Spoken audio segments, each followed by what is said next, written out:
Hey guys, welcome back to another edition of Bayou City Wing Sport. Let's start with that Texans game. Man, what a game, what a game. Great atmosphere in the building, an overtime thriller with Dallas, got the win, put you at 2-3, got the Bills coming in next week, get to 3-3 and erase that nasty 0-3 start, get the boat level and start looking forward to the season. Let's talk about the defense. The defense was amazing. They really held up strong. They kept getting pressure after Dak. Not really a lot of sacks. He was pretty good at evading some sacks, but they got pressure on him. And his receivers were terrible. They were off rhythm and timing. Both those interceptions, tip passes, you know, that's what you have to do. You have to create turnovers when you need to.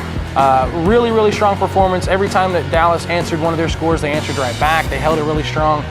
When's the last time that the Texans had somebody that said, that's enough? Took the ball and would not be denied. Kept coming, kept going, kept spinning, kept trying. He won the game. He won the game single-handedly. Deshaun was amazing, 350 yards plus. That offensive line was porous up the middle again.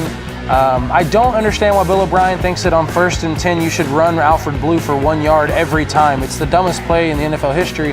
The only thing the Cowboys had strong was defensive tackles and good line-to-line deals, and everything that they did was against the Dallas strength. That offense was much better than that. The coaching and game plan was terrible. They couldn't get anything on the edge. Jalen Smith had a career day. That got Deshaun hit so many times. I'm glad the Texans won, but if you watch that game as a fan, you have to see how bad the play calling is. The two best plays of the game were when Deshaun looked over, couldn't hear anything, went like this to the coach, and went out there and played football. That kid is an athlete. That kid is a great football player. You Houston fans should realize how great of a player this kid is. He's got to quit being held back by that coach. That coach is choking this young man. Regardless, that's just my personal opinion, but everybody sitting there with us and anybody you talk to knows that this guy he's hurting Deshaun. Deshaun can be something great. He's just got to get the gloves taken off and let him play some football. Hey guys, what a sweep, what a victory. Get the brooms out. Cleveland's done. They get to rest up and watch this Boston Yankee series, hopefully go 5 and get these guys tired. What an offensive output. Everything that happened in the postseason last year just came back to life. You know, they talk about flipping a switch. Could they do that?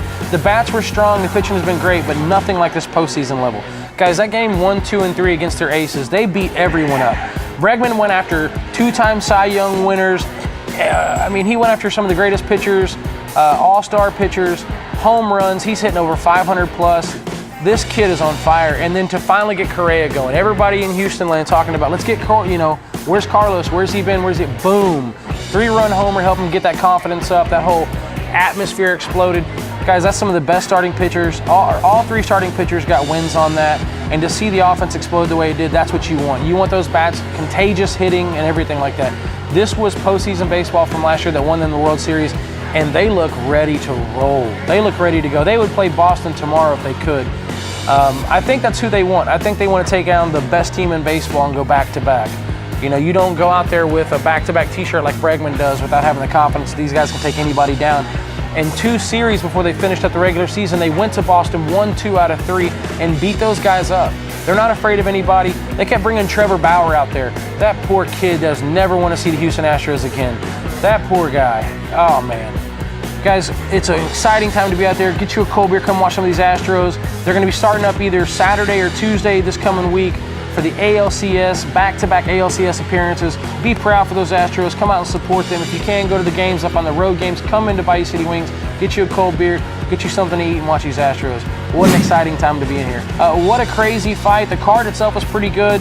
The main event went well. I can't believe Connor tapped to a head crank. That was kind of crazy, but to me it looks like they just want these fights to go again. They want a rematch. They want to keep getting the snap, but the dude who wins jumps off the top rope, kicks this guy in the face. Another guy comes in and starts beating up Connor after he just lost the fight. What a crazy deal going on. Vegas went crazy afterwards and all this and that. So Khabib gets the win over McGregor. They're going to already talk about a rematch. Let's see how that goes.